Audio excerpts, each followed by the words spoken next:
A few things to say. Thanks to a subscriber who came in with an excellent observation about Strictly Come Predictive Programming. I've always said it, but he's noticed something more. You see it here? It takes two doses or more. Get it? You see, that's the after show program they put on since 2004. Strictly Come Dancing, it takes two shots. And there's your globe. Yeah? For the whole globe. That's a good one. Thank you for that. I'll put your name in the comments to thank you. That's a very good one. Yeah, this Justin Trudeau thing, right? He's come out with, turn off your TV news. He's come out with this one. By the end of October, you must be jabbed, shot to travel. And Trudeau is just laying down the red and white colours of Bolshevik communism here. And he's just saying, testing, nope, testing doesn't count anymore. If you want to take a train or a plane, like I say, trains, planes and automobiles, fully shot. But of course my comment was this: a train that if you board Snowpiercer will have the Sheepletons permanently on it. Snowpiercer train. Every 9 months it expires unless overdose boosted until they expire. Right. So somebody else also said Snowpiercer, right? Okay, so you get on that train. In this film, no one gets off that train. It's a permanent train. It goes round and round and round, and nobody ever gets off. So once you get on that snow piercing train, once you get pierced, you're not getting off. And unless, and of course, 9 months later, your passport expires, and you've got to have an extra dose, and we all know about dose, and we all know about the ingredients, which I can't mention. Yeah, and they're potential side effects, which are amazing, really amazing. But I won't mention them. I can't mention them, otherwise it's strike time on YouTube again. I can't be bothered. So yeah, something else. Yeah, I want to show. Yeah, another point I want to make. If I was to address a bunch of middle-class people, in a conference hall and give a presentation on the VAXX ingredients, I would make this point. Right? Here's Everest.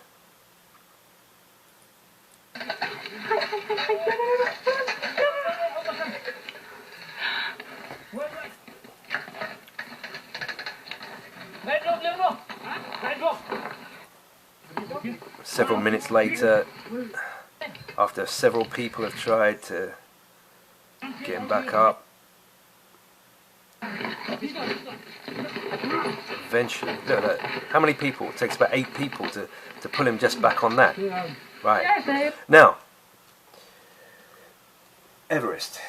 Everyone, and I mean everyone, who goes to Nepal to scale Everest or try to, goes there with open eyes, goes there having done some research. Everyone.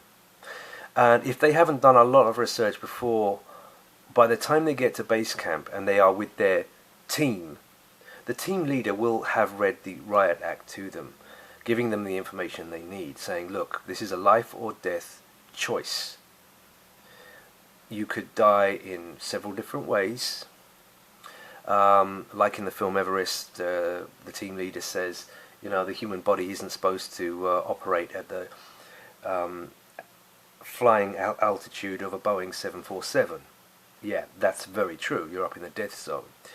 So they will be informed one way or the other. Everyone, every single person, right, informed of it, that it's life or death. You could lose your life, you could lose your body parts, fingers and toes, and your brain can swell up because of the altitude. Your lungs can fill up, and you're going to need that dextroamphetamine, I do believe. So that could be the injection reference to Dexter. I've said that since the start. Anyway, yeah, in the film Vertical Limit, they inject Dex into their hearts. So yeah, that's probably what it is then, because Dex is injected into the heart. So it's an injection and it's a reference to the heart. Got it. That's why it's Dexter. Right. Okay. Deckard. Inspector Deckard. Deckard and all that. Anyway, whatever. So the point I'm making here is that everyone who climbs Everest or goes beyond that base camp up here, they make a well-informed choice to do so. Right? Well-informed. Life is about making good, well-informed choices. Now, when it comes to, when it comes to this, I would say that absolutely everyone in the world who has taken this into their closed high-pressure systems, into their thin red line, has not done any research. They have not read the label. Like the saying goes, always read the label. They have not done that. None of them. Millions of people have just blindly gone straight for it. Fools rush in where angels fear to tread. If it's not broken, don't try and fix it, or you'll end up broken. All these good old sayings. They've ignored them all.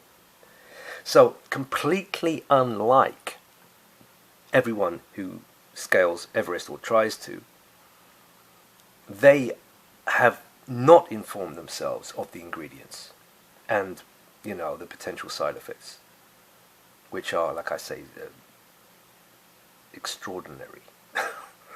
I can't mention them. So, there you go. You've got a complete contrast between the people who scale Everest, who do it on an informed choice of their own, because life is all about choices. Yeah. Actually, I did this years ago. Actually, yeah. All right, hold on. Let's see if I can find it. See if that comes up. Oh, please. Let's try that. Yeah, that'll do it. Many years ago, I made a video on... That's not big enough, is it? How about this one? Alright, whatever, that'll do. I made a video on choices. And here's the Darius game map. I'm playing Darius Burst EX Plus at the moment, as you can see on the banner of my channel. But at the end of every stage, you can go up or down, up or down, up or down. You've got a choice, right? You can go all the way up, or you can go all the way down, or you can choose to zigzag through the middle. Yeah? It's choices. And some of these choices are very lucrative on score, and some of these choices are dead ends. Like, let's say Zone T is a dead end for you. You're not going to get past it. It's a bad choice to go from N to T. You should go up to S instead. Got to make the right choice, and then you can go to X or Y. And one of those is going to be easier than the other one, right? Or better for score or whatever. So it's about choices. You've got to make good, well-informed choices in life. And there's a whole bunch of millions and millions of not very smart people out there. Because intelligence, you can be extremely intelligent, yet when it comes to being smart and being wise and thinking for yourself, those people can be as dumb as a post. They may be able to get A's and degrees and master's degrees, PhDs and all that, but when it comes to common sense and thinking for yourself, if they don't have that, then they're dumb. They're just stupid and dumb. Yeah? You've been given the answers to this shot. I gave you the answers last year. I gave you the answers to it many years ago, 9, 10, 11 years ago. The pandemics GSK, GlaxoSmithKline vaccine containing formaldehyde, squalene, and sodium chloride, which, by the way, sodium chloride is listed in these ones. But I would say that's the mildest of the lot. Everything else just scares the living hell out of me. But I can't go into it anyway. So yeah, got to make those choices, you know. Got to be aware of what could happen. But people don't, do they? It's amazing. All these people have passed all these tests, exams, hundreds of them in their lives, and then, like I said before, you know, they come along. All of a sudden comes along this simple choice, but it, again, like Everest, it's a life or death choice, and they go and mess it up. They get it wrong. It is kind of like survival of the fittest minds. It's if you can think for yourself, you'll survive. If you can't think as an individual, which you are, then you know what's going to happen.